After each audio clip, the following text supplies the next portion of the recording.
ماشاء اللہ لا حول ولا قوة الا باللہ العلی العظیم اعوذ باللہ من الشیطان اللعین الرجیم بسم اللہ الرحمن الرحیم الحمد للہ رب العالمین والصلاة والسلام علی اشرف الانبیاء والمرسلین بالقاسم محمد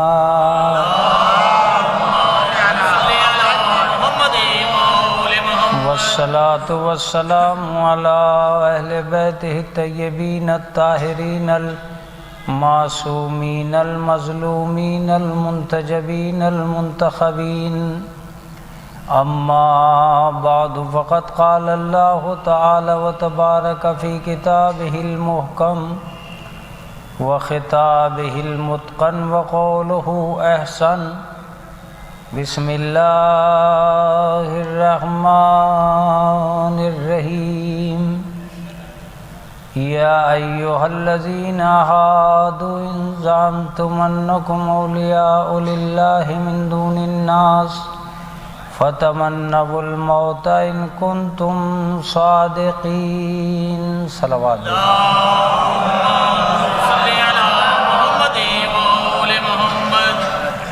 حضرات گرامی قدر، اولاً یہ گزارش ہے کہ جو حضرات فرش پہ بیٹھے ہیں اگر وہ میرے سامنے بیٹھ جائیں گے تو میں تھوڑی سی دیر پڑھ سکوں گا، وگرنہ مشکل یہ ہو جاتی ہے کہ نہ میری آواز آپ تک پہنچ پائے گی نہ آپ مجھ تک پہنچ پائیں گے۔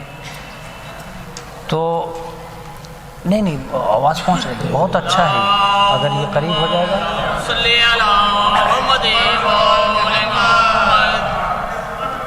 حضرات گرامی قدر، یہ ایک ایصال ثواب کی مجلس ہے، اور غم اور درد جس کے گھر میں پیدا ہوتا ہے وہ کسی نہ کسی طرح اس غم کا مداوع کرنے کی کوشش کرتا ہے، اور یہ کوشش کرتا ہے کہ میرا مرنے والا بھی اور جو اس کے پیچھے زندہ رہ گئے ہیں وہ بھی کسی نہ کسی صورت مطمئن ہو۔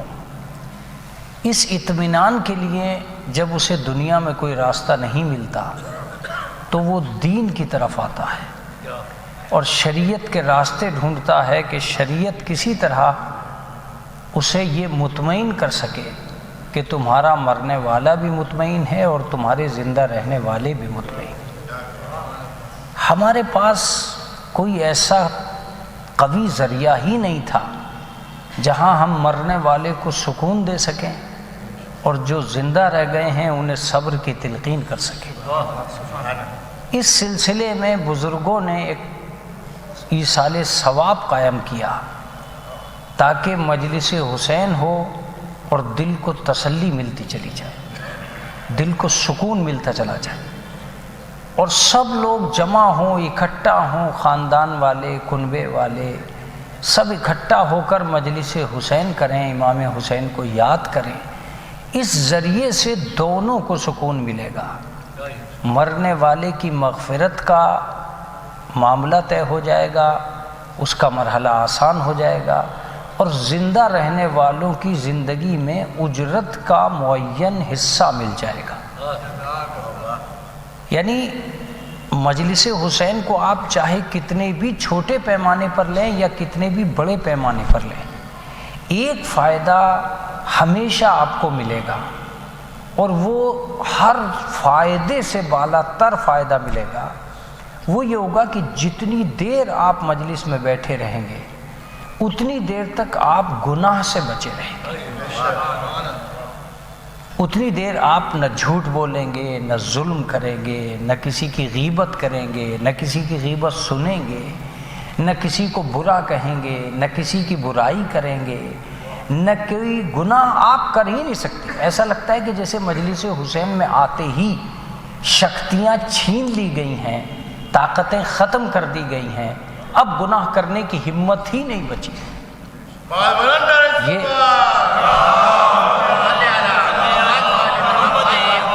اب چاہے وہ مجلس 1 گھنٹہ ہو، 2 گھنٹہ ہو، 5 منٹ ہو، 10 منٹ ہو، 20 منٹ ہو، لیکن یہ جو فیضان مل رہا ہے، یہ جو فائدہ حاصل ہو رہا ہے، یہ آپ کو مجلس میں بیٹھ کر ہی مل سکتا ہے۔ اس کے علاوہ آپ ہوٹل میں بیٹھے ہوں، چوراہے پر بیٹھے ہوں، گھر میں بیٹھے ہوں، دوستوں کے پاس بیٹھے ہوں، کسی محفل میں بیٹھے ہوں، یہ فائدہ آپ کو حاصل ہونے والا نہیں ہے۔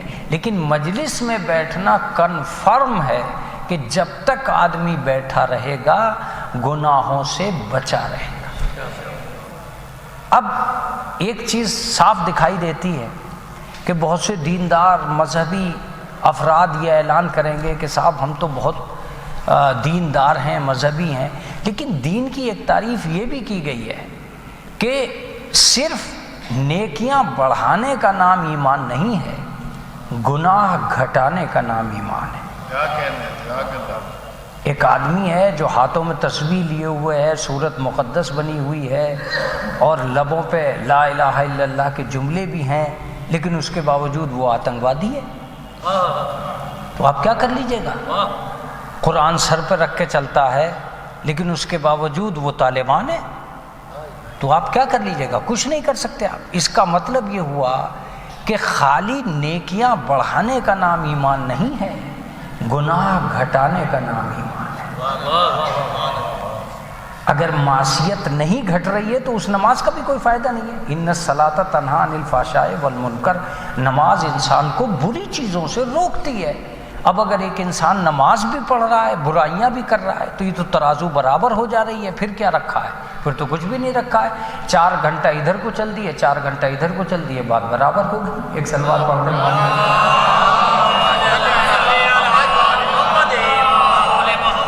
بھائی پھر آپ کو ملا کیا؟ کچھ بھی نہیں ملا۔ اس کا مطلب یہ ہے کہ اگر آپ 2 کلومیٹر آگے چلے اور 2 کلومیٹر پیچھے ہٹ گئے تو آپ تو وہیں رہ گئے جہاں تھے۔ تو اس کا یہ مطلب ہوا کہ امام حسین علیہ السلام کا کمال یہ تھا کہ چاہے 1 بیٹھے، 10 بیٹھے، 20 بیٹھے، 1000 بیٹھے، 10,000 بیٹھے، جتنے لوگ جب تک فرش حسین پر بیٹھے رہیں گے ان سے گناہ کرنے کی ہمت پیدا نہیں ہوگی۔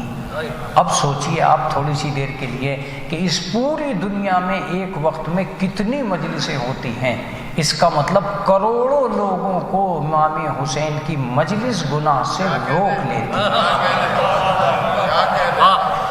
میں اکیلے لکھنؤ میں اس وقت جو مجلسیں ہو رہی ہیں تو میں سمجھتا ہوں کہ شیعہ آبادی کا 35 سے 40% مجمع اس وقت مجلسوں میں بیٹھا ہوا ہے، کسی کے 40ویں میں بیٹھا ہے، کسی کی برسی میں بیٹھا ہے، کہیں کوئی زیارت کی مجلس کرا رہا ہے، کوئی حج کی مجلس کرا رہا ہے۔ پتہ چلا کہ شیعہ سماج میں محلہ محلہ جو مجلسیں ہو رہی ہیں ان میں سارے کے سارے بیٹھے ہوئے ہیں۔ یہ امام حسین کا کمال ہے کہ ان سب کو گناہوں سے روکے رکھنے کی ذمہ داری امام حسین نے لی، امام حسین نے لی ہے۔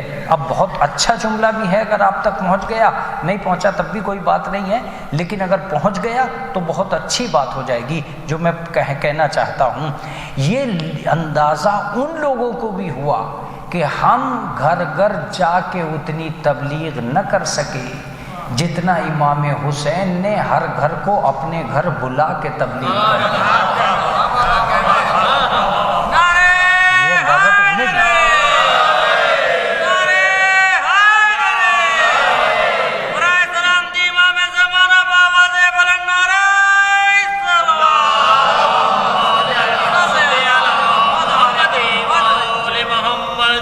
یہ اندازہ تو انہیں بھی ہوا جو امام حسین کی مجالس پر لب اعتراض کھول رہے تھے اور یہ کہہ رہے تھے کہ صاحب وہ امام حسین کی مجلسیں بدعت ہیں یا یہ کہ نہیں ہونی چاہیے۔ انہیں بھی یہ پتہ ہے کہ اتنی تبلیغ لوگ گھروں پہ جا کر نہ کر سکے جتنی امام حسین نے اپنے گھر بلا کر تبلیغ کر دی۔ اور یہی وجہ ہے کہ امام حسین کی قوم ان ساری برائیوں سے سمجھوتا کر ہی نہیں پا رہی ہے جن برائیوں میں زمانہ اترتا جا رہا ہے۔ متوجہ ہوئے آپ؟ جن برائیوں میں زمانہ اتر پا رہا ہے، میں یہ لفظ کہہ سکتا ہوں کہ 52 ملکوں کی مصلحت اور ایک ملک کا بول جانا کیا کہتے ہیں؟ حقیقت ہے 52 ملکوں کی مصلحت کے نہیں بولنا ہے، ایک ملک کی ہمت کہ بولنا ہے۔ یہ کون سی چیز تھی جس نے یہ ذوق پیدا کیا؟ کون سی چیز تھی جس نے یہ رنگ پیدا کیا؟ کون سی چیز تھی جس نے یہ مزاج پیدا کیا؟ یہاں سے اندازہ ہوتا ہے کہ کربلا جب نسلوں میں اتر جاتی ہے تو نسلیں بہادر ہو جاتی ہیں، نسلیں دلیر ہو جاتی ہیں۔ ایک ملک میں کربلا تھی، ایک ملک کربلا سے وابستہ تھا، وہ اس زمانے میں ہونے والے ظلم و تشدد پر چپ نہ رہ سکا۔ آج جی چاہتا ہے کہ کاش ایران جیسے 2-4 ملک ہوتے تو کیا ہوا ہوتا۔ ایک آدمی کربلا سے وابستہ تھا، اس لیے کہ کربلا نے ظلم پر چپ نہ ہونے کی قسم کھا رکھی ہے۔ اب اس ملک کو ڈر جانا چاہیے تھا کہ تو اکیلا ہے، کیا کرے گا، ڈر جانا چاہیے تھا، مگر یہ ڈرے اس لیے بھی نہیں کہ کل جہاں ساری دنیا یزید کے ساتھ تھی تو اکیلے حسین بول رہے تھے، آج سارے ملک اسرائیل کے ساتھ ہیں تو اکیلا ایران بول رہا ہے۔ اس کا مطلب یہ کہ یہ ہمت، یہ نظام جو آتا ہے یہ کہیں نہ کہیں سے اس طرح آتا ہے کہ ہم اور آپ سوچتے رہ جاتے ہیں کہ حقیقت حال کیا ہے۔ تو مسئلہ ایک ایصال ثواب کی مجلس کا بھی نہیں ہے کہ صاحب ایصال ثواب، ایک تھوڑا اور آگے آ جائیے، آپ اس صف کو مکمل کریں، تھوڑا آگے۔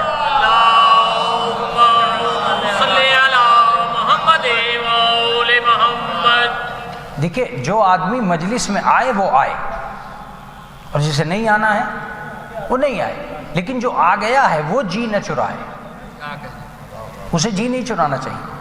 جب آ گیا ہے تو کیا پیچھے بیٹھنا، کیا آگے بیٹھنا، کیا الگ ہو کے بیٹھنا، کیا سب سے مل کے بیٹھنا؟ ویسے بھی سب سے مل کے ہی بیٹھنے میں فائدہ ہے، الگ ہونے میں تو نہ کل فائدہ تھا نہ آج فائدہ۔ تو میں تھوڑی سی دیر آپ کی خدمت عالیہ میں جو گزارشات عرض کروں گا وہ بہت اہم ہوں گی۔ اگر میرے اتنے سارے لوگوں میں سے چند لوگوں نے بھی اسے محسوس کر لیا تو میرا اپنا تو فائدہ ہوگا ہی ہوگا، ان کا فائدہ یہ ہوگا کہ انہیں قرآن مجید کو سمجھنے کا ایک بہترین نظام ملے گا۔ ایک سب سے بڑا مسئلہ ہے اور وہ مسئلہ ہے موت کا اور زندگی کا، لیکن میں آپ سے یہ باقاعدہ طور پر کہہ رہا ہوں کہ چاہے آپ انجینئر ہیں، ڈاکٹر ہیں، مولوی ہیں، ملا ہیں، کوئی بھی ہیں، آپ کوئی بھی ہیں، آپ کوئی بھی آپ کام کر رہے ہیں، لیکن ایک بات یاد رکھیے کہ دنیا میں سب سے زیادہ جو موضوع ہمارے سامنے آنے والا ہے اس کا نام ہے زندگی اور موت۔ یہ طے ہے، آپ زندگی سے منہ موڑ کے نہیں چل سکتے اور موت سے دامن چھڑا کے نہیں چل سکتے۔ توجہ دیتے رہیے گا، جو جینا چاہ رہے ہیں انہیں مرنا پڑے گا، اور جو مرنے والے ہیں زندگی کے بعد ہی یہ لفظ ان کے ہاتھ لگے گا۔ اس کا مطلب یہ کہ نہ تو زندگی سے منہ موڑا جا سکتا ہے نہ موت سے دامن بچایا جا سکتا ہے، بلکہ میں اس سے آگے نکل جاؤں تو یہ لفظ کہوں گا عام طریقے سے کہ یہ دونوں موضوع ایسے ہیں کہ ہم آفس میں ہوں، ہم دکان پہ ہوں، ہم کہیں دور سفر میں ہوں، ہم دوسرے ملک میں بھی ہوں، ہمارے ورک کے درمیان یہ ہمارے سامنے آ کے کھڑے ہو جاتے ہیں۔ مثال کے طور پر ابھی ہم اچھے خاصے تھے، اچانک سے ایک خبر آئی کہ فلاں صاحب کا انتقال ہو گیا، اس خبر نے آ کے یقین دلا دیا کہ موت ہے۔ متوجہ رہیے گا، ہم اچھے خاصے آفس میں ورک کر رہے تھے، اچانک سے ایک خبر آئی کہ فلاں کے یہاں بچہ پیدا ہوا ہے، اس کا عقیقہ ہونے جا رہا ہے۔ اس عقیقے کی خبر نے یقین دلا دیا کہ زندگی ہے۔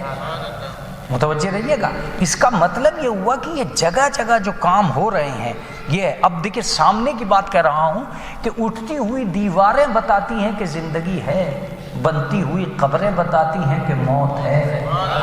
توجہ دیجیے گا، مکان یقین دلا رہے ہوتے ہیں کہ زندگی ہے، قبرستان یقین دلا رہا ہوتا ہے کہ موت ہے۔ توجہ دیتے رہیے گا، بچہ کھلکھلا کے آغوش میں آیا، زندگی نے مسکرا کے اعلان کیا کہ میں ہوں، لیکن جنازہ کاندھوں پہ آیا تو موت نے اعلان کیا کہ میں ہوں۔ اب آپ کہاں سے بچیے گا؟ کتنی زیادہ یہ سامنے آ رہی ہے۔ اب آخری لفظ جو مجلسی لفظ ہے اور جو خطیبانہ لفظ ہے، جو ذاکری کا لفظ ہے، اگر آپ تک پہنچے گا تو لطف آئے گا، اور پھر میں سمجھتا ہوں کہ موضوع آگے بڑھ پائے گا۔ متوجہ رہ کے سنیے گا۔ اس کا مطلب یہ کہ یقین دلانے کے لیے دنیا جگہ جگہ ڈیرے ڈال رہی تھی۔ موت کہہ رہی تھی میں ہوں، زندگی کہہ رہی تھی میں ہوں۔ توجہ دیجیے گا، جیسے ہی بغیر نماز کے اذان و اقامت ہوئی، زندگی نے جھوم کے کہا بچہ دنیا میں آیا ہے اور زندگی ہے۔ توجہ دیجیے گا، بچہ دنیا میں آیا ہے اور زندگی ہے۔ لیکن جیسے ہی بغیر اذان و اقامت کے نماز ہوئی تو موت نے جھوم کے کہا کہ مردہ بستر پہ پڑا ہے، میت ہے، موت ہے۔ اس کا مطلب یہ ہے کہ یقین کی دنیا نہ تو زندگی سے دور لے جا سکتی ہے اور نہ موت سے بچا سکتی ہے۔ تو اب ایک سوال کھڑا ہوتا ہے، اور وہی سوال آج کی مجلس کا سوال ہے، وہی سوال آج کی مجلس کا سوال ہے کہ آپ کتنے ہی فلسفی، کتنے ہی مفکر، کتنے ہی مدبر جمع کر لیجئے، ان سے یہ سوال کر کے دیکھیے کہ زندگی کیا ہے۔ یہیں بغچہ کھا جائے گا ہر آدمی، اور اپنے اپنے اسٹائل سے زندگی کو طے کرے گا۔ امامہ دھاری کسی اور چیز کو زندگی کہہ رہے ہوں گے، سوٹ بوٹ والے کسی اور چیز کو زندگی کہہ رہے ہوں گے، پروفٹ میں پھنسے لوگ کسی اور چیز کو زندگی کہہ رہے ہوں گے۔ امریکہ کہہ رہا ہوگا مکاری کا نام زندگی ہے، ایران کہہ رہا ہوگا وفاداری کا نام زندگی ہے۔ توجہ دے رہے ہیں؟ فلسطین کہہ رہا ہوگا قربانیاں دینے کا نام زندگی ہے، اسرائیل کہہ رہا ہوگا زمین لینے کا نام زندگی ہے۔ تو زندگی کے معنی بدلتے چلے جائیں گے جیسے جیسے مفکر بدلتے چلے جائیں گے، جیسے جیسے حالات بدلتے چلے جائیں گے۔ زندگی کے کوئی بھی ایسے معنی آپ کو نہیں بتائے گا جو سب پہ ثابت ہوتے ہوں۔ غریب امیروں کو کہہ رہے ہوں گے کہ محلوں میں مقید ہو جانا، دولت میں لٹ جانا، بستر پہ سو جانا، نوکروں کے ذریعے سے کام کرنا، یہ بھی کوئی زندگی ہے؟ وہ محلوں سے دیکھ کے کہہ رہے ہوں گے کہ یہ کھچڑی کھانا، ٹھیلیوں پہ رہنا، فٹ پاتھوں پہ سو جانا، یہ بھی کوئی زندگی ہے؟ اس کا مطلب یہ کہ ادھر کے علاقے کے لوگ ادھر کو مردہ سمجھ رہے ہیں، ادھر کے علاقے کے لوگ ادھر کو مردہ سمجھ رہے ہیں، پتہ نہیں زندگی کس معنی میں جا رہے ہیں۔ متوجہ ہیں؟ ماسٹر کہہ رہا ہے پڑھنے کا نام زندگی ہے، ٹیلر کہہ رہا ہے فیشن پہ نظر رکھنے کا نام زندگی ہے، بنیا کہہ رہا ہے پروفٹ پہ نظر رکھنے کا نام زندگی ہے۔ تو وہ کس کس کی مانے ہیں؟ کس کس کی مانے ہیں؟ کتنی کتنی کھچے ہوئے حالات میں زندگی جائے گی۔ اس کا مطلب یہ کہ زندگی کے معنی یہ نہیں بتائیں گے، زندگی کے معنی کوئی اور بتائے گا، اور وہی بتا سکتا ہے جس نے زندگی کو زمین پہ اتارا ہے۔ ایک صلوات پڑھ دے محمد والے۔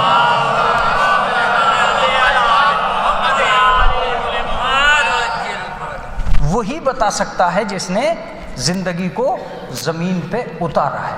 تو اب ایک سوال اٹھتا ہے، اور وہ سوال کیا ہے؟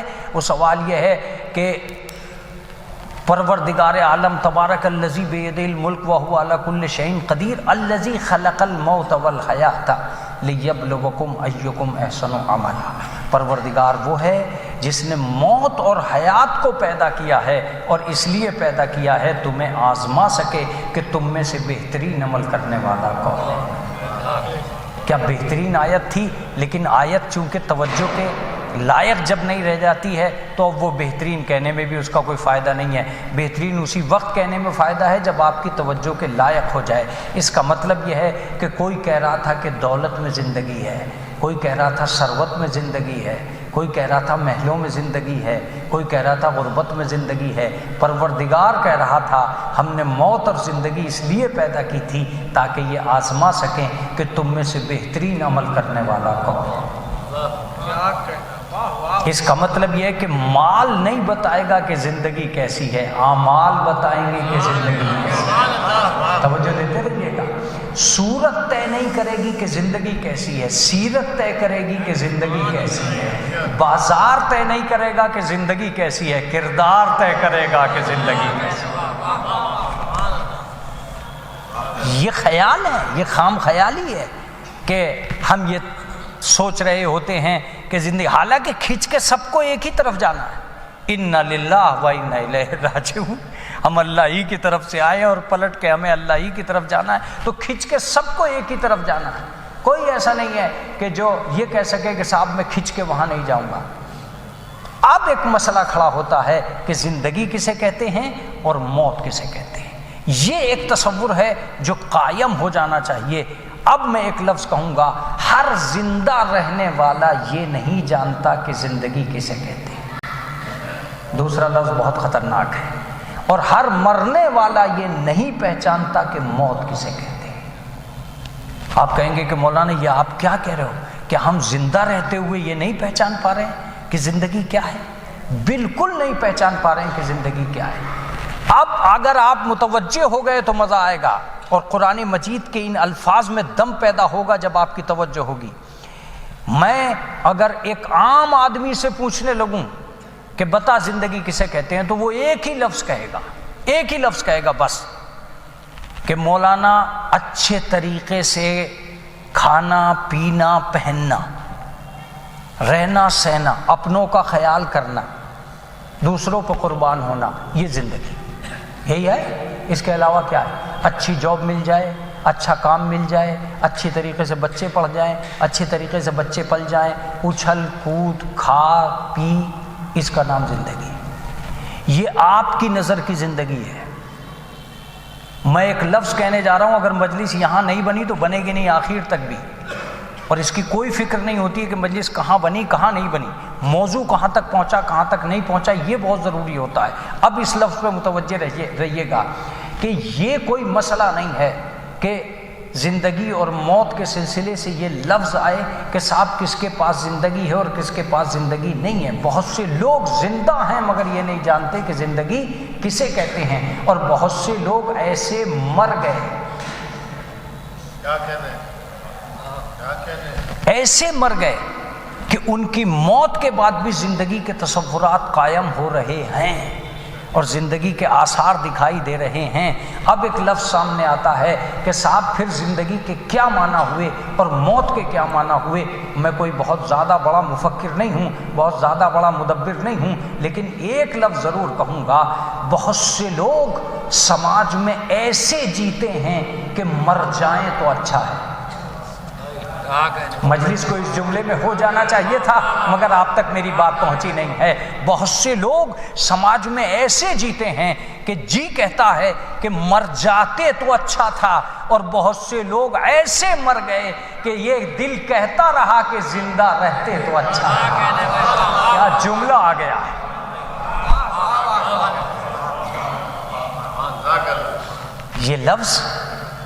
یہ لفظ ہماری ہمتوں کے باہر کے علاقے کا لفظ ہے۔ یہ کہہ دینا کہ صاحب بری زندگی اور بری موت، میں تو سمجھتا ہوں کہ قرآن مجید کے خلاف ہے وہ آدمی جو یہ کہہ رہا ہے کہ بری موت اور بری زندگی۔ کیا مطلب ہے بری زندگی اور بری موت؟ جب اللہ نے کہہ دیا کہ میں نے ہی موت کو پیدا کیا اور میں نے ہی حیات کو پیدا کیا، تو ایک بری اور ایک اچھی کیسے ہو گئی؟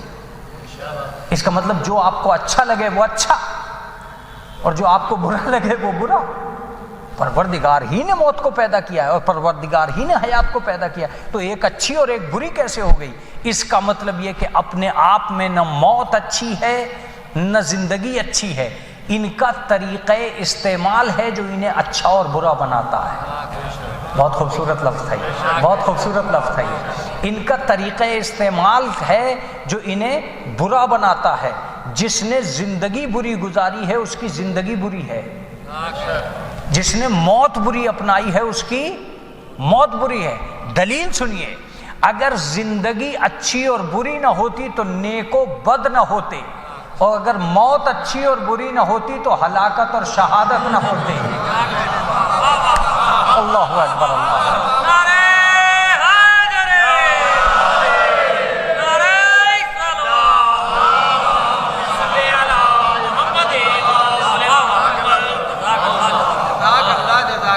دلیل میں جان تھی، دلیل میں جان اس لیے تھی کہ اچھی زندگی اچھی موت تک پہنچی، اس کا نام ہے شہادت۔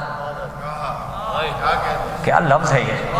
اچھی زندگی اچھی موت تک پہنچی، اس کا نام ہے شہادت۔ بری زندگی بری موت تک پہنچی، اس کا نام ہے ہلاکت۔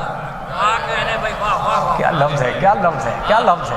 بری زندگی بری موت تک پہنچی، اس کا نام ہے ہلاکت۔ اچھی زندگی اچھی موت تک پہنچی، اس کا نام ہے شہادت۔ عمر سعد نے چھٹے دن امام حسین سے پوچھا،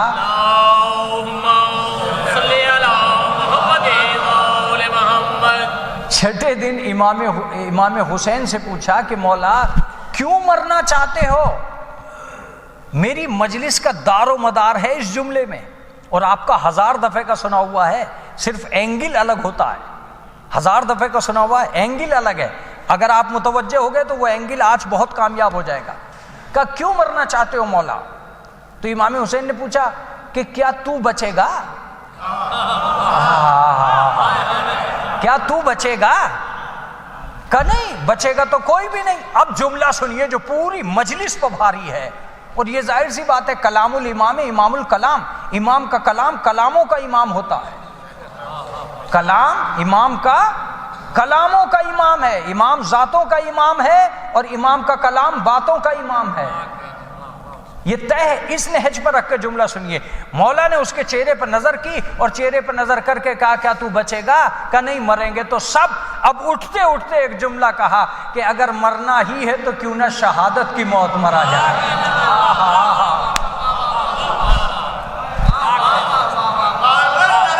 اگر مرنا ہی ہے،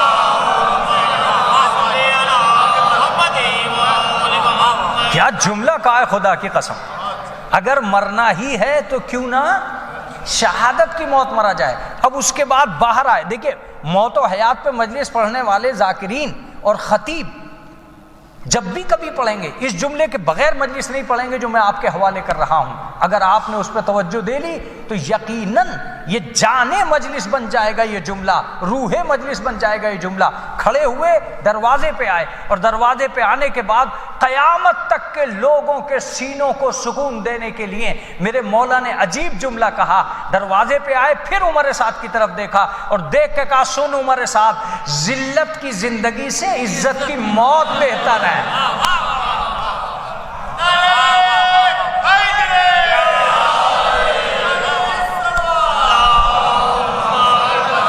ذلت کی زندگی سے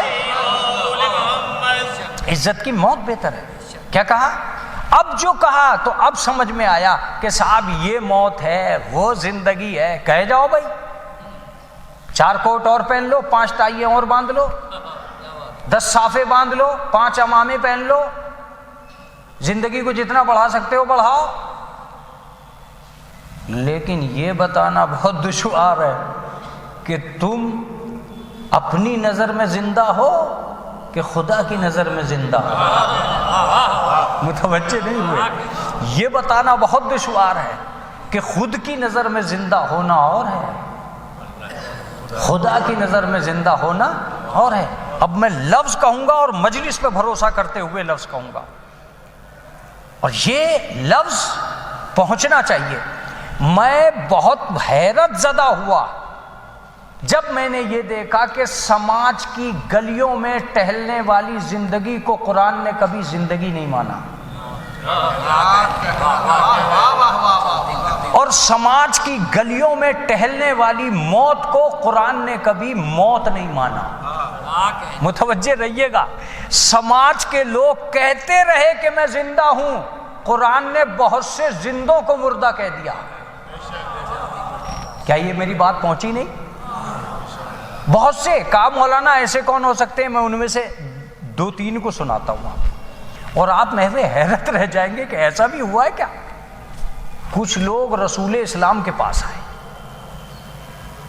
جنگ احد سے پلٹنے کے بعد، ایک تو 3 دن کے بعد پلٹے، 3 دن کے بعد جب پلٹے تو رسول اللہ یاد آئے، رسول اللہ کے پاس پہنچے، اور رسول اللہ کے پاس پہنچ کے کہنے لگے کہ یا رسول اللہ ہمیں معاف کر دیجئے، ہم جو ہے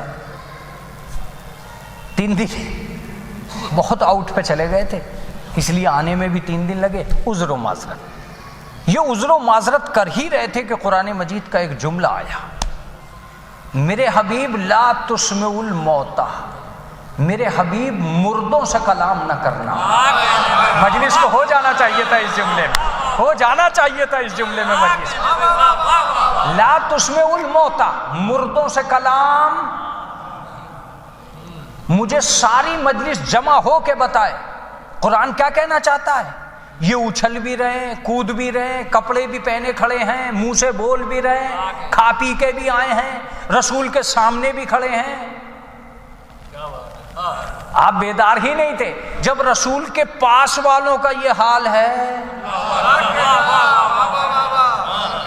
تو تھوڑا سا انہیں دور لے جاؤ تب پتہ چلے گا کہ کیا حال ہے۔ یہ تو رسول کے پاس ہیں اور اچھے خاصے زندہ ہیں، یہ خود میدان سے یہ سوچ کے آئے تھے کہ ہم جان بچا کے لائے ہیں۔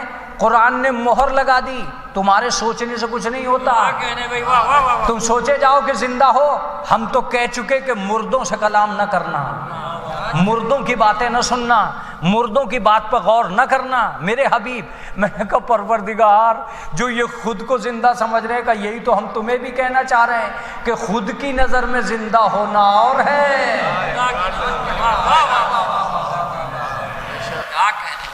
خدا کی نظر میں زندہ ہونا اور ہے۔ یہ فلسفہ ہی عجیب و غریب ہے کہ تم یہ سوچ رہے ہو کہ بھئی یہ ہم زندہ ہیں، چلو بھئی زندہ ہیں۔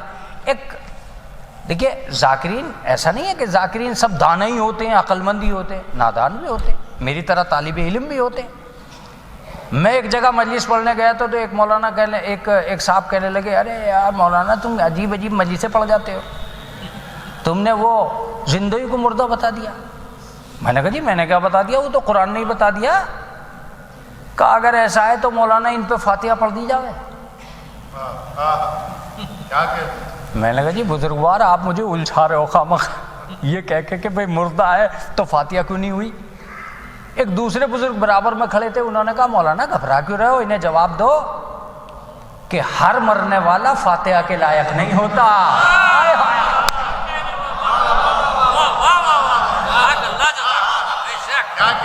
مر گئے مردود۔ تو اس کا مطلب یہ ہوا کہ زندگی کے لیے یہ کھانا پینا دلیل نہیں ہے۔ آج کی مجلس کہاں پہنچے گی کہاں نہیں پہنچے گی مجھے نہیں معلوم، لیکن میں تو بولتا چلا جاؤں گا، اور جب بولوں گا تو ایک لفظ اور کہوں گا، زندگی جو آپ نے جس کو زندگی کہا ہے، مجھے تو ایسا لگتا ہے کہ اس زندگی کا ترجمہ کہیں قرآن میں تھا ہی نہیں، وہ زندگی تھی نہیں۔ ان کو کیا کہیں گے آپ جو یہ بھاگ کے آئے، کھاتے پیتے لوگ، انہیں قرآن نے کہا مردہ۔ میں نے اس قرآن سے پوچھا تیری نگاہوں میں زندہ کون ہے، تو آنکھیں پھٹ گئیں جب اس نے زندہ کہا۔ وہ جنگ احد میں کچھ لوگوں کو دکھلانے گیا، جنگ احد کا ہی واقعہ تھا نا یہ، جنگ احد میں دکھلانے گیا، اور جنگ احد میں کچھ لوگ گردن کٹائے پڑے تھے زمین پہ، ان کے سینوں پر یہ آیتیں لکھی گئی قرآن مجید کی، لا تحسبن الذین قتلوا فی سبیل اللہ امواتا، خبردار جو میری راہ میں مر گئے ہیں انہیں مردہ نہ کہنا۔ ارے اللہ اکبر اللہ اکبر اللہ اکبر۔ اب فیصلہ کن جملہ، اب فیصلہ کن جملہ آ گیا ہے۔ میں نے جب قرآن پڑھا تب ثابت ہوا کہ جو تنے کھڑے تھے قرآن نے انہیں مردہ کہہ دیا، جو کٹے پڑے تھے انہیں زندہ کہہ دیا۔ گمان بھی نہ کرنا، شعور بھی نہ کرنا، سوچنا بھی مت کہ یہ مر گئے۔ مرے ہوئوں کو زندہ کہہ رہا ہے، زندوں کو مردہ کہہ رہا ہے۔ کہ اسی کا نام تو مجلس ہے۔ بستی میں قبرستان دکھائی دے رہا ہے، قبرستان میں بستی دکھائی دے رہی ہے۔ ایک کلمات پڑھ دے محمد والے بابا۔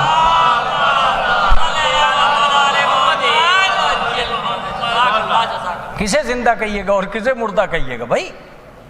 قرآن مجید نے تو عجیب و غریب فیصلے کر دیے۔ کہا مولانا کچھ اور بات؟ میں نے کہا جی ایک دو بات اور ہے، وہ بھی سن لیجیے آپ۔ ہم اور آپ تو اس دور میں جی رہے ہیں، اس دور میں فیصلے کر رہے ہیں کہ یہ حدیث صحیح ہے کہ وہ غلط ہے، کہ وہ قول غلط ہے، یہ مولوی غلط پڑھ گیا، وہ ملا غلط پڑھ گیا، یہ ذاکر غلط کر گیا، وہ ذاکرین غلط کر گئے، جو بھی کر گئے۔ آج میں ایک جملہ ان کی طرف سے بھی کہوں گا کہ بھائی تم بھی مجلس میں بیٹھے ہو، ہم بھی مجلس پڑھ رہے ہیں، اس نے وہ پڑھ دیا، اس نے وہ پڑھ دیا، اس نے وہ پڑھ دیا۔ ان باتوں میں سے میری بھی ایک بات یاد رکھیے گا چھوٹی سی، اور میں آپ سے گزارش ہی کر سکتا ہوں، آپ کو حکم نہیں دے سکتا۔ ایک بات تو طے ہے کہ جو بھی منبر پہ اب تک آیا ہے اس نے اپنے علم کی حد بتائی ہے، اہل بیت کی حد نہیں بتائی ہے۔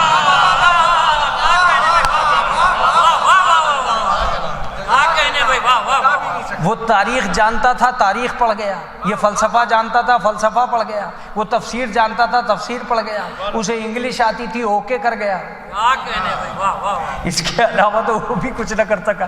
بہرحال یہ بات طے ہے کہ جو کر رہا ہے اپنے علم کی حد بتا رہا ہے، اہل بیت کی حد نہیں بتا رہا ہے۔ اگر مجلس جمع ہو چکی ہے تو خطیب بھی اپنے رنگ میں ہے۔ ان کا مسئلہ یہ ہے کہ ہم چاہے کتنی بھی اونچائی پہ بیٹھ جائیں محتاج کائنات رہیں گے، یہ چاہے پھٹے ہوئے بوریے پہ بیٹھ جائیں مولائے کائنات رہیں گے۔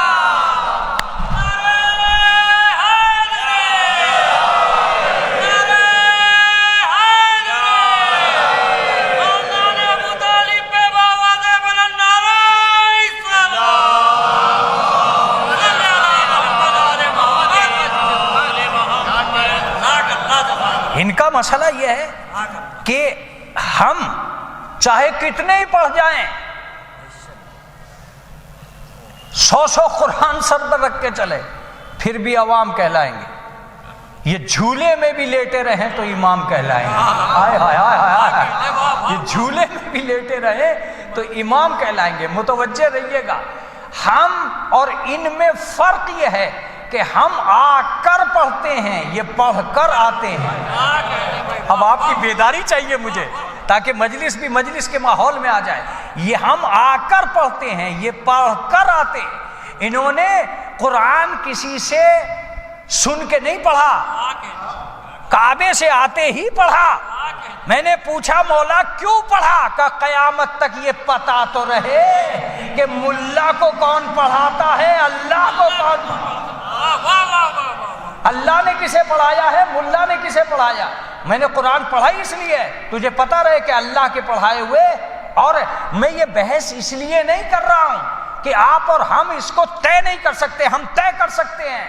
ہم محتاج ہیں، وہ مختار ہیں۔ اب جملہ سنائیے، ہم ہزاروں اعمال کر کے بھی جنت کا کھانا جنت میں جا کر کھائیں گے۔ مجلس ہو جانی چاہیے تھی۔ ہم ہزاروں اعمال کر کے بھی جنت کا کھانا جنت میں جا کر کھائیں گے۔ ان کا کمال یہ ہے کہ یہ جا کر نہیں منگا کر کھائیں گے، یہ منگا کر کھائیں گے۔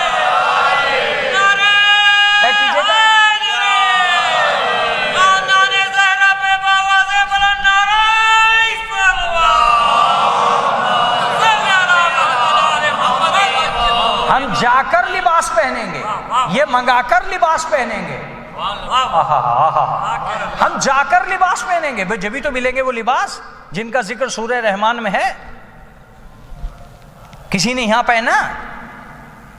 میں تو یہ کہوں گا کہ چلو کسی مئی جون کے روزے میں ایک روٹی بھی اللہ کی طرف سے آئی ہو تو بتاؤ۔ نہیں آئی نا؟ اگر نہیں آئی تو طے کر لینا کہ تم میں اور فاطمہ میں کتنا فرق ہے۔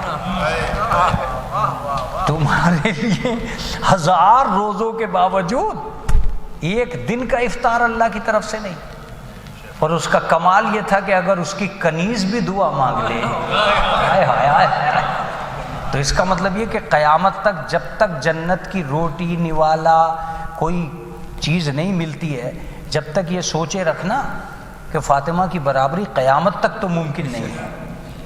کیا جملہ ہے یہ؟ قیامت تک تو ممکن نہیں۔ ہاں اس دن کہنا جس دن تمہیں مل جائے پروردگار کی طرف سے اور تم کھا لو کہ بھائی ہاں ہم نے بھی کھایا، انہوں نے بھی کھایا، لیکن اللہ کریم ہوتے ہوئے آج بھی کسی کو ایک روٹی اس لیے نہیں بھیج رہا ہے کہ دنیا میں کوئی فاطمہ کی برابری نہ کر بیٹھے، کوئی برابری نہ کر بیٹھے۔ تو میں جو عرض کر رہا تھا وہ کیا تھا؟ وہ یہ تھا کہ بھائی سوال یہ پیدا ہوتا ہے کہ یہ کٹے ہوئے لوگوں کو مردہ کہہ رہا، زندہ کہہ رہا، اور تنے ہوئے لوگوں کو مردہ کہہ رہا، تو یہ تو طے ہو گیا کہ اب ایک ذاکر کا مزاج ہوتا ہے، ایک ذاکر کی تمنا ہوتی ہے۔ مزاج کو چھوڑ دیجئے کہ مزاج کیا ہے، میری تمنا کیا ہے یہ سنیے.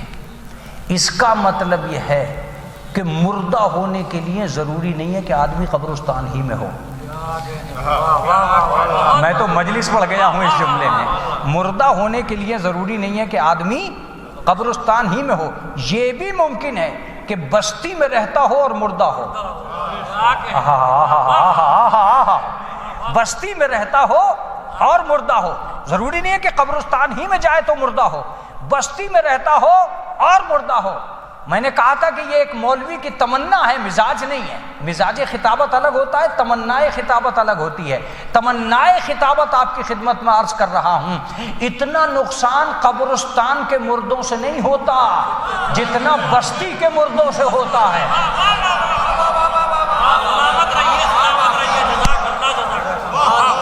مردہ دل ہونا، مردہ دماغ ہونا، مردہ صحت کا ہونا، مردہ شریعت کا ہونا، مردہ مزاج کا ہونا، یہ کیا ہے؟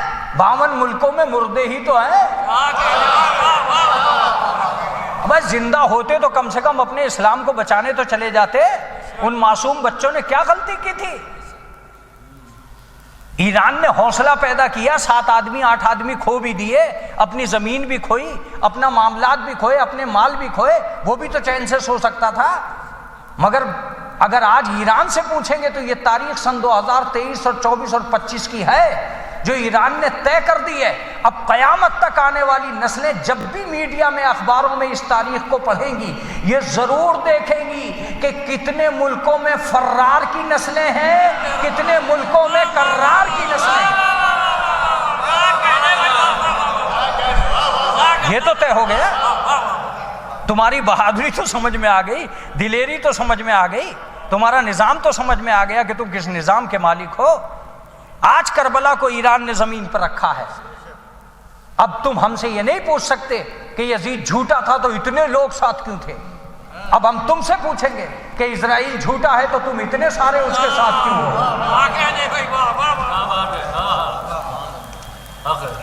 یہ زندگی ہے، اسے زندگی کہتے ہیں. میں ثابت کر دوں گا آج کہ زندگی جو قرآن کی نگاہوں میں ہے وہ اور ہے، اور جو موت قرآن کی نگاہوں میں وہ اور ہے. یہاں ایک واقعہ ہے جو مجھے پریشان کر رہا ہے، اور وہ آپ کے اس موضوع سے متعلق بہت عمدہ چیز ہے. رسول اسلام جنگ احد کے مردوں کے درمیان جا رہے تھے، اور اسے اہل سنت اور اہل تشیع سب نے لکھا ہے.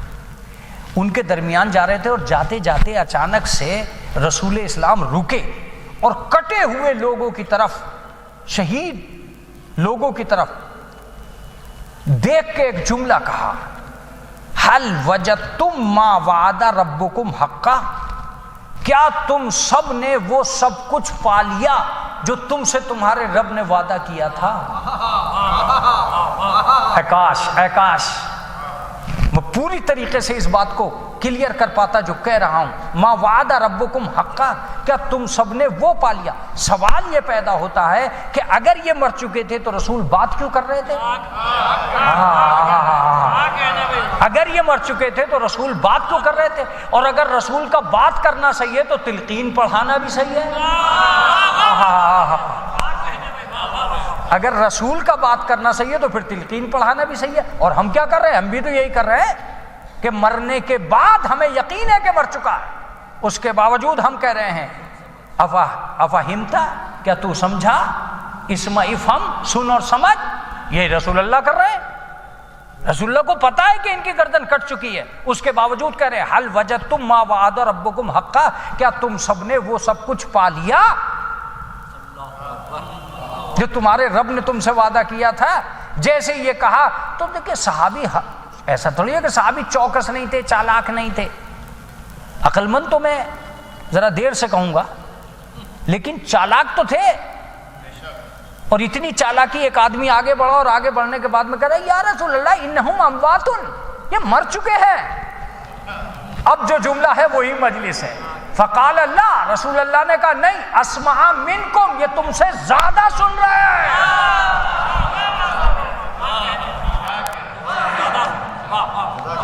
یہ تم سے زیادہ سن رہے ہیں. پھر کہیے اس جملے کو، تم سے زیادہ سن رہے ہیں. اب امام حسین کے روزے پہ جاتے ہوئے جھجکنا مت. اب امام علی رضا کے روزے پہ دعا مانگتے وقت جھجکنا مت. اس لیے کہ عوام سنے نہ سنے، امام کل بھی سنتا تھا، آج بھی سنتا ہے۔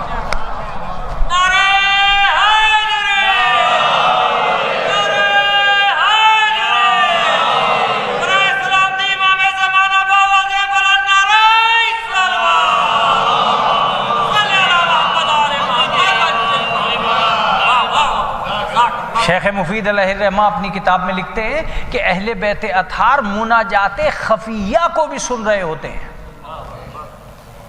چھٹے امام کا یہ جملہ ہے کہ اگر ہمارا جد تمہارے سینوں پر ہاتھ رکھ کر تمہیں صبر کی تلقین نہ کرے تو کربلا میں جاتے ہی تمہارا دل پھٹ جائے گا۔ جب تم کربلا میں اپنے آپ کو مطمئن پاؤ تو سمجھ لینا کہ ہمارے جد نے تمہارے اوپر نگاہ کرم کی ہے اور تمہارے سینوں پر ہاتھ رکھ دیا ہے، ورنہ صبر ہونا مشکل ہو جائے گا۔ تو ہر زائر کو امام دیکھ رہے ہوتے ہیں۔ کیا کہا؟ حل وجدتم ما وعد ربکم حقا، کیا تم نے وہ سب کچھ پا لیا جو تمہارے رب نے تم سے وعدہ کیا تھا؟ انہوں نے کہا یہ مر گئے، رسول اللہ نے کہا یہ تم سے زیادہ سن رہے۔ بات تو طے ہو گئی کہ ایک خالی زندہ ہونا اور ایک خالی مردہ ہونا، یہ انحصار نہیں رکھتا۔ اب آخری بحث چھیڑوں، اگر آپ صلوات اچھی بھیج دیں محمد والے کو۔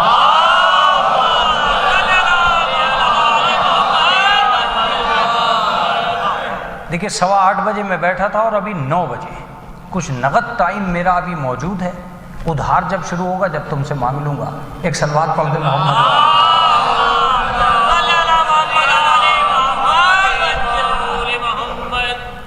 ابھی میں اپنے ٹائم میں ہوں، آخری بحث چھیڑ رہا ہوں۔ تم جسے زندگی کہہ رہے ہو، تمہارا سارا سماج زندگی مانتا ہے جسم کو۔ اب لفظ سنیے گا، اگر اعداد ملی تو موضوع بڑھے گا ورنہ نہیں بڑھے گا۔ بڑھے گا تو تبھی جب آپ تک بات پہنچے گی۔ میں یہ کہنا چاہ رہا ہوں کہ لفظ زندگی کبھی محتاج جسم رہا ہی نہیں۔ دیکھیے اب جب موضوع پہ بنجی سنی جا رہی ہے تو پورے لطف کے ساتھ سنیے۔ اب لفظ سنیے، زندگی جسم سے پہلے بھی تھی، زندگی جسم کے بعد بھی ہے۔ ایک حدیث سناؤں، کنت نبیًا آدم بین الماء والطین، میں اس وقت بھی نبی تھا جب آدم آب و گل کے درمیان تھے۔ اس کا مطلب یہ کہ دنیا کا پہلا جسم بنا بھی نہیں تھا اور یہ نبی تھے۔ متوجہ ہوئے آپ؟ پہلا جسم بنا نہیں تھا اور یہ نبی تھے۔ تو جسم کبھی بھی، زندگی کبھی بھی محتاج جسم نہیں ہے۔ بہت اچھی بحث ہے یہ آغا، بہت اچھی بحث ہے یہ۔ محتاج جسم نہیں ہے۔ اگر زندگی محتاج جسم ہوتی تو خدا بغیر جسم کے زندہ نہ ہوتا۔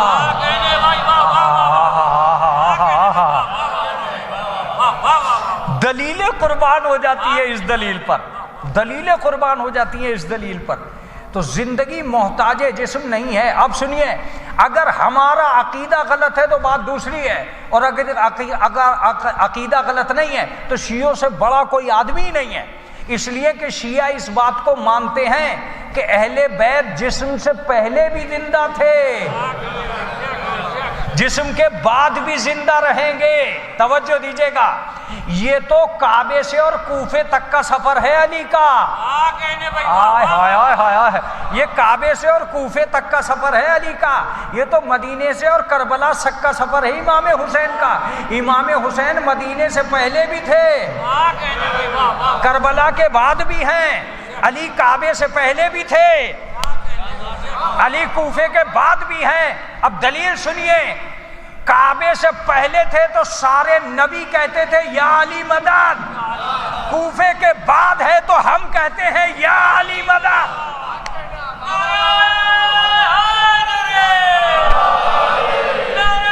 بھائی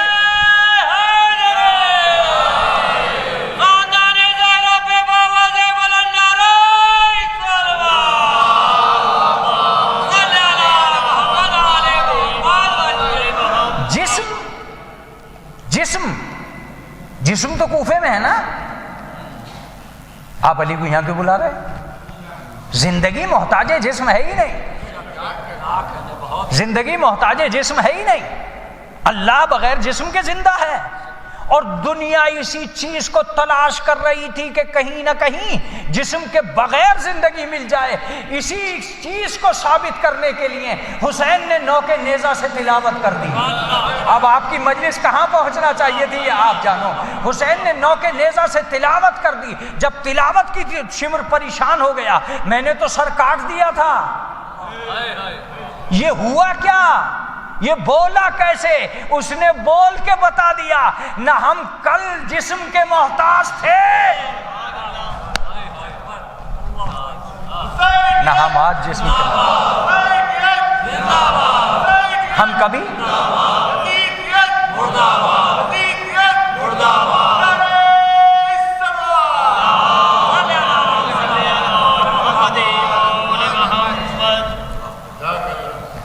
اگر زندگی جسم تک ہوتی، اگر زندگی جسم تک ہوتی تو قبر میں لٹالنے کے بعد آپ کچھ نہ کرتے، کچھ نہیں کرتے صاحب۔ آپ کیا کیوں کر رہے ہیں؟ آپ بے وقوفی کہلاتی۔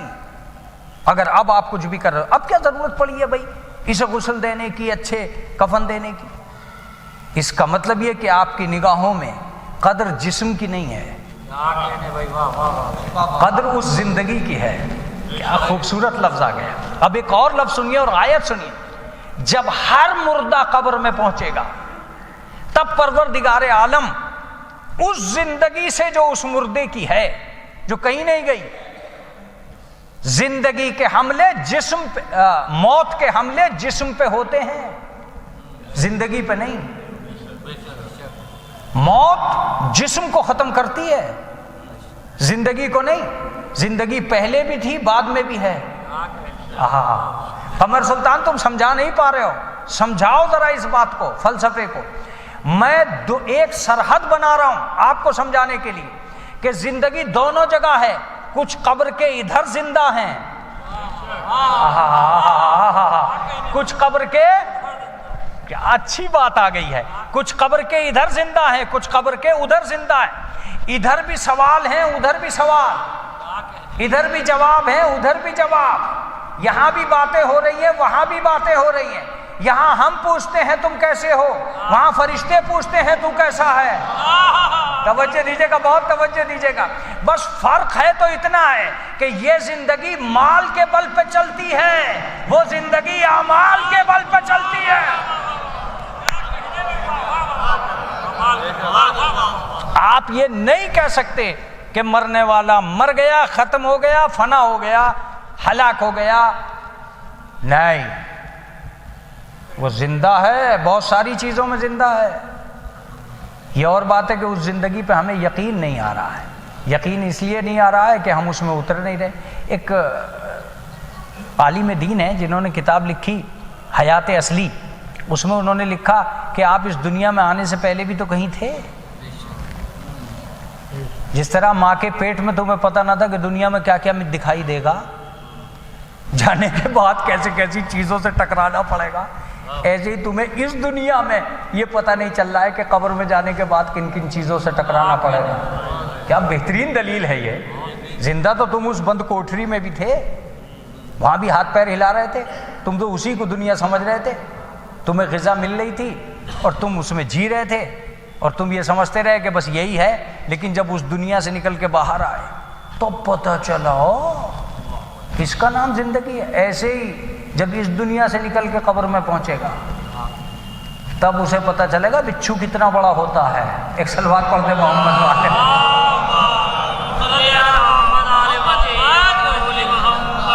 یہی تو طے ہے۔ تب پتہ چلے گا سانپ کیسے کیسے ہوتے ہیں، تب پتہ چلے گا اعمال کی پاداش کسے کہتے ہیں، تب پتہ چلے گا کہ قبر میں لیٹنے کے بعد۔ ہاں میں یہ کہا کرتا ہوں کہ کچھ لوگ بہت عظیم ہوتے ہیں جن کا جسم بھی مٹی نہیں گلا پاتی، جسم بھی ان کا محفوظ رہ جاتا ہے، جسم بھی ان کا سلامت رہ جاتا ہے، اور وہ اپنے اسی جسم کے ساتھ اپنے پروردگار کی بارگاہ میں اٹھتے ہیں۔ میں آخری جملے کہنا چاہ رہا ہوں آپ کی خدمت عالیہ میں، اور میرے بچوں تک اگر پہنچے تو میں اپنے کو خوش نصیب سمجھوں گا۔ اس جسم پہ کچھ بھروسہ مت کرو، یہ جسم تو کتنی بار تمہاری قبر اپنے ہی جسم میں بنا چکا ہے، کتنی بار۔ ڈھونڈو جوانی میں وہ بچپنا جو بہت خوبصورت تھا، ہاں توجہ دیجیے گا، تلاش کرو بڑھاپے میں وہ جوانی جو بہت حسین تھی۔ کیا ہوا؟ کیمرہ تو کل بھی تھا اور آج بھی ہے، تمہارے فوٹو بدل کیوں گئے؟ اب تم کیمرے سے پیچھے کیوں بھاگنے لگے؟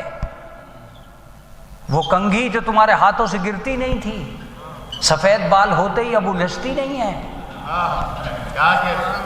تم اتنے بدلتے کیوں جا رہے ہو؟ میں بتاتا ہوں، اسی بچپن کو دفنا دیا گیا ہے جوانی میں، اسی جوانی کی قبر بن گئی ہے بڑھاپے میں۔ اب تم ڈھونڈتے پھر رہے ہو وہ بچپنا کہاں گیا، وہ جوانی کہاں گئی، بڑھاپے میں آ گئی۔ جس طرح بچپنا جوانی میں بدل گیا، جوانی بڑھاپے میں بدل گئی، اسی طرح بڑھاپے کے بعد موت آئی اور تم برزخ کی زندگی میں بدل گئے۔ گیا کہیں کو نہیں ہے، محمد علی رہا بڑھاپے تک، احمد علی رہا بڑھاپے تک، یہ کہیں نہیں گیا، وہی تھا، بس فرق اتنا تھا کہ اب فوٹو ویسے نہیں آتے۔ یہی میں بھی کہہ رہا ہوں کہ قبر میں جانے کے بعد فوٹو ویسا نہیں آتا۔ ایک تلوار پڑھ دے محمد والے۔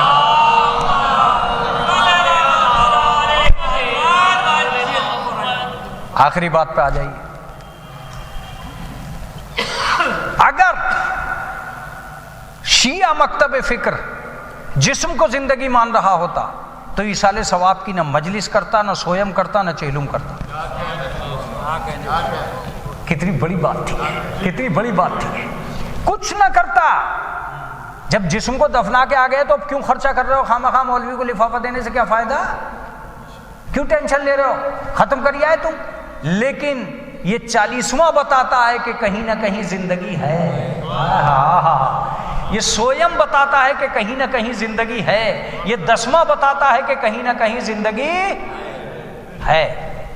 اور اگر جسم ہی کا نام زندگی ہوتا تو فاتحہ کی شکل بدلی ہوئی ہوتی، یہ ہوا کرتا کہ موٹے کی فاتحہ، لمبے کی فاتحہ، چھوٹے کی فاتحہ، یہی ہوتا کہ نہیں ہوتا؟ جب جسم کو فاتحہ جا رہی ہے تو موٹا ہے تو موٹے کو پہنچاؤ، لمبا ہے تو لمبے کو پہنچاؤ، چھوٹا ہے تو چھوٹے کو پہنچاؤ، مگر وہاں یہ کہا ہی نہیں جاتا کہ لمبے کی فاتحہ ہو رہی ہے، موٹے کی فاتحہ ہو رہی ہے، وہاں تو یہ کہا جا رہا ہوتا ہے کہ فلاں ابن فلاں کی فاتحہ۔ یہ جو ابن ہے یہی تو دلیل حیات ہے، یہ جو ابن ہے یہی تو دلیل حیات ہے۔ لیجیے آخری جملہ سنو، یہی وجہ ہے میں نے کہا بھائی ابن ہٹا کے کہہ دو کہ فلاں کی فاتحہ، کہا مولانا ابن کو ضروری رکھنا، یہی تو بتائے گی کہ فاتحہ کس نسل کی چیز ہے۔ اب آپ بیدار نہیں ہیں، یہی وجہ ہے کہ جہاں ابن نہیں تھا، جن کے باپ کے شجرے صحیح نہیں تھے، وہ فاتحہ کی مخالفت کر بیٹھے۔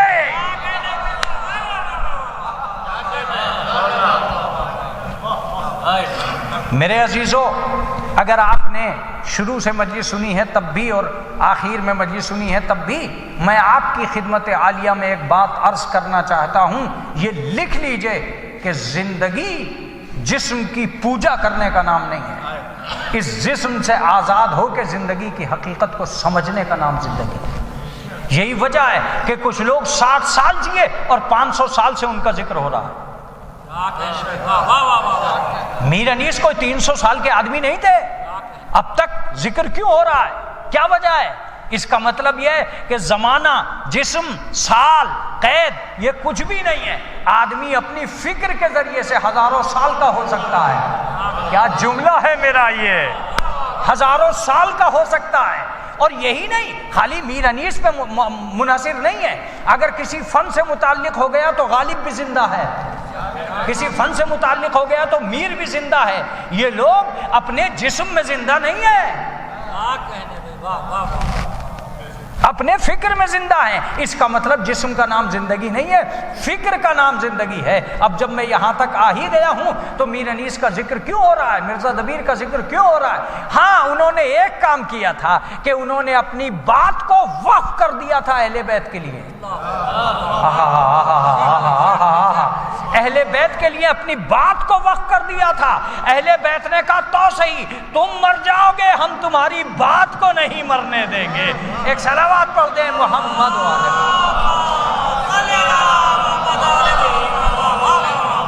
جو شے اہل بیت کے لیے وقف ہو جائے گی وہی زندہ رہے گی۔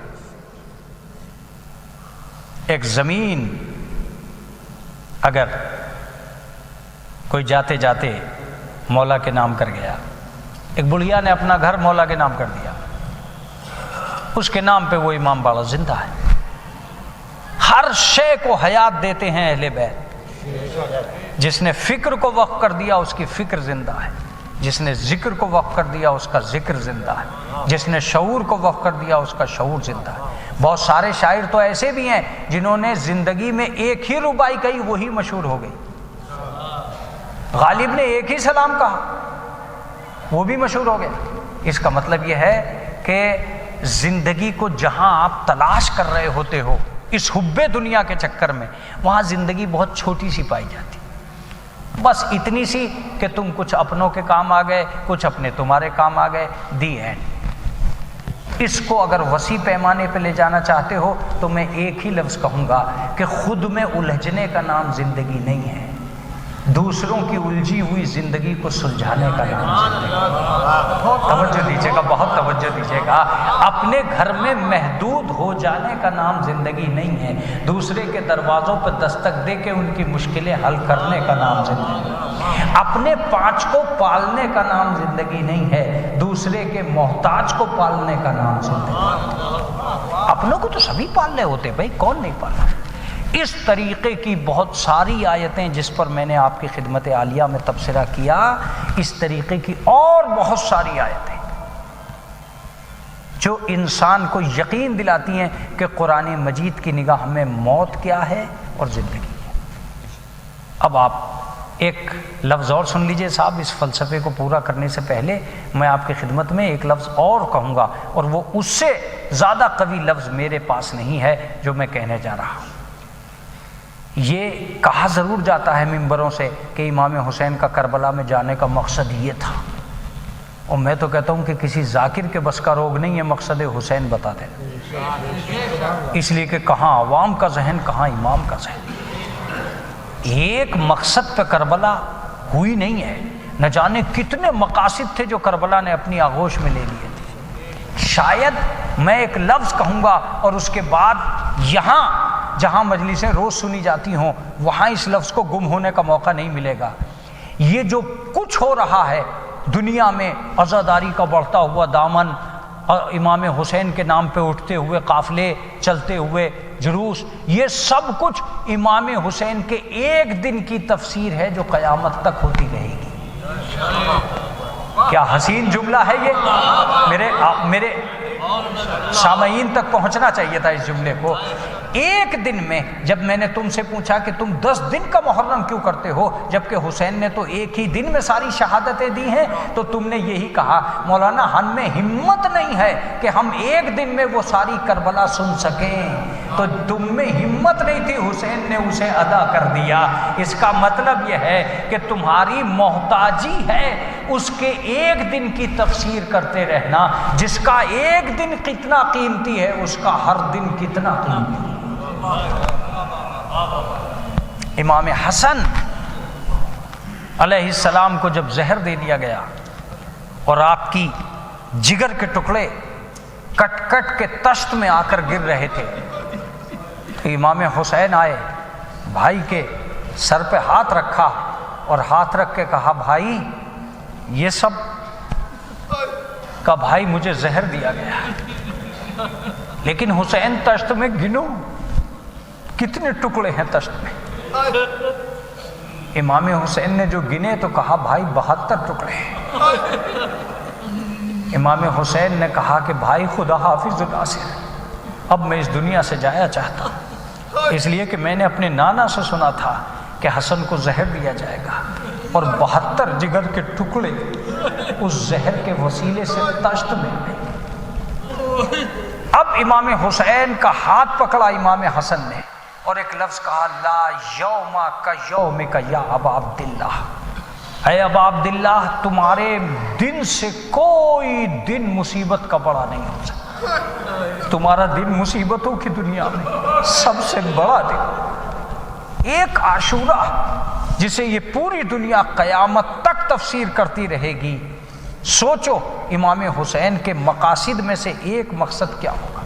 میں یہاں ایک اپنے موضوع کے تحت ایک جملہ آپ کی خدمت عالیہ میں عرض کرنا چاہتا ہوں، اس لیے بھی کہ اس کے بغیر یہ مجلس نہ تمام ہے۔ امام حسین کے ان مقاصد میں سے ایک مقصد یہ بھی تھا کہ حسین کربلا اس لیے بھی آئے تھے کہ ساری دنیا کے لیڈر اپنی قوموں کو جینا سکھا رہے تھے، حسین اپنی قوم کو جینا بھی سکھا رہے تھے، مرنا بھی سکھا رہے تھے۔ کیا جملہ تھا یہ! حسین اپنی قوم کو جینا بھی سکھا رہے تھے اور مرنا بھی سکھا رہے تھے۔ کیوں میں یہ لفظ کہہ رہا ہوں؟ اس لیے کہہ رہا ہوں کہ اپنے سگے بھتیجے سے پوچھا، میرے لال تیرے نزدیک موت کیسی ہے؟ جناب قاسم نے فرمایا کہ شہد سے زیادہ ہوئی۔ عزیزو، آپ اور ہم دونوں امام حسین کے عزادار ہیں، نام آتا ہے تو ہماری آنکھیں چھلک جاتی ہیں، اور میں تم سے کہتا ہوں کہ تم امام حسین کے فرش پہ بیٹھ کر جتنا رویا کرو، جتنا چاہو اتنا رویا کرو، تڑپا کرو امام حسین کے فرش پر، اس لیے کہ امام حسین کو سب سے زیادہ تمہارے آنسو پسند ہیں۔ اسی لیے امام حسین نے کہا تھا کہ اے عزادارو تمہارے آنسو میرے زخموں کا مرہم ہے، اسی لیے کہا تھا۔ عزیزو، میں دو باتوں پہ مجلس تمام کروں گا، لیکن اس سے پہلے دو چار باتیں آپ کی خدمت عالیہ میں ضرور عرض کروں گا۔ امام سید سجاد فرماتے ہیں کہ جب تمہاری آنکھیں پانی سے بھر آتی ہیں تو ہم اللہ سے دعا کرتے ہیں کہ پروردگارا انہیں جنت نصیب فرما، اور اگر تمہاری آنکھوں کے آنسو رخساروں پہ آ جاتے تو ہم اللہ سے دعا کرتے ہیں کہ انہیں جنت میں ہمارا ہمسایہ بنا دے۔ اس کے بعد چھٹے امام فرماتے ہیں کہ میرے جد پہ رونے والوں، میرے اجداد کو تڑپا تڑپا کے مارا گیا۔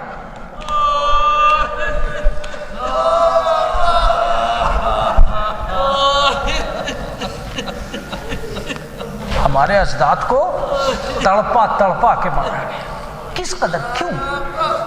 مگر آپ کو آواز دی گئی، ایک ایصال ثواب کی مجلس تھی، ہزار مشغولیتوں کے باوجود آپ پرسے کو چلے آئے، ان بھائیوں کو سکون دیں گے، ان بچوں کو سکون دیں گے، ان افراد کو سکون دیں گے جن کے گھر میں یہ غم ہو ہے۔ اہل بیت تڑپتے رہے پرسے کے، اہل بیت تڑپتے رہے پرسے کے۔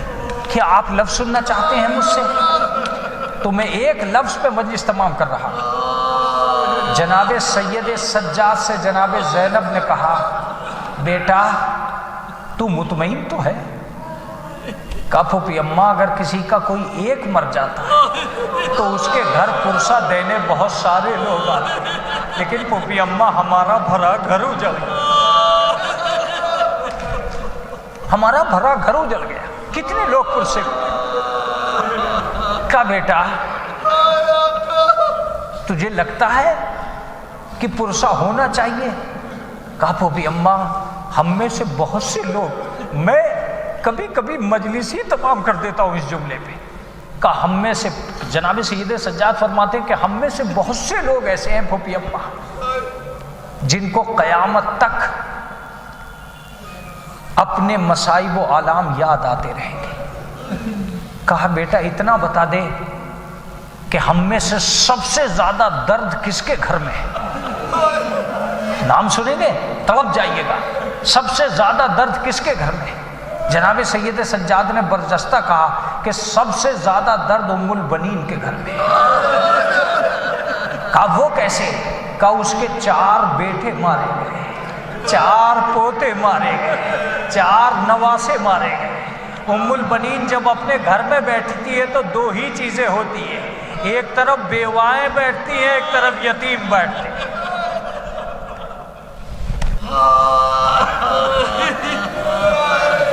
خدا آپ کو کسی غم میں نہ رلائے سوائے غم آل محمد کے۔ عزیزوں، مجلس تو یقیناً تمام ہو چکی تھی، اب اس مجلس میں مزید کہیں گنجائش نہیں تھی، لیکن میرے منہ سے ایک لفظ نکلا تو میں کہوں گا جناب زینب نے کہا کہ ہم اماں کو پرسہ دینے چلے، اور یہ کہہ کے ایک مرتبہ جناب ام البنین کے گھر پہنچ گئی۔ جیسے ہی دروازے پر دستک دی جناب عباس کا بیٹا باہر آیا، اور باہر آنے کے بعد جناب عباس کے بیٹے نے اندر کی طرف منہ کر کے کہا دادی مبارک ہو، اہل بیت کا قافلہ آیا، سید سجاد آئے، جناب زینب آئی ہے، جناب ام کلثوم۔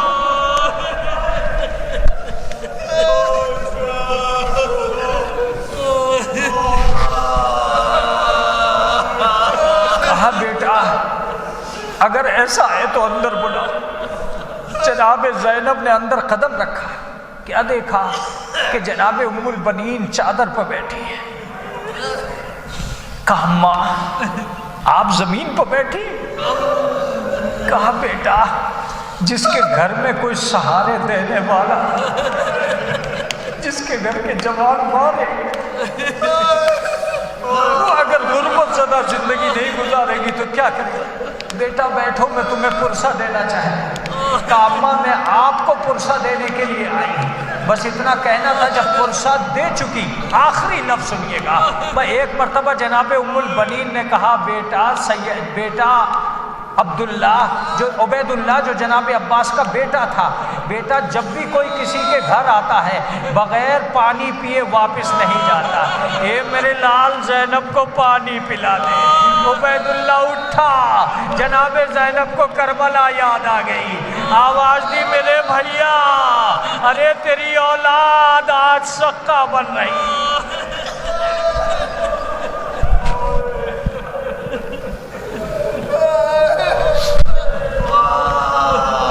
سیعلم الذین ظلموا ای منقلب ینقلبون الہی بحق الزہرا وعبیہا وبالہا وبنیہا۔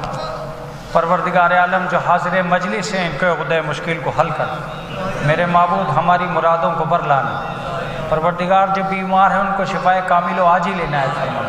پروردگار عالم یہ تیرے پیارے کے عزادار ہیں، کوئی غم نہ دینا سوائے غم عالم۔ معبود اس مجلس کا جو ثواب تو نے معین کیا ہے اس کو مرحوم کی روح کے لیے تسکین کا سبب قرار دے، امام زمانہ کے ظہور میں تعجیل فرمائے۔ ایک مرتبہ سورہ حمد اور 3 مرتبہ سورہ اخلاص پڑھ کر شاہد اختر ابن جعفر حسین رضوی کی روح کو اشارے سے، شاہد اختر ابن جعفر حسین رضوی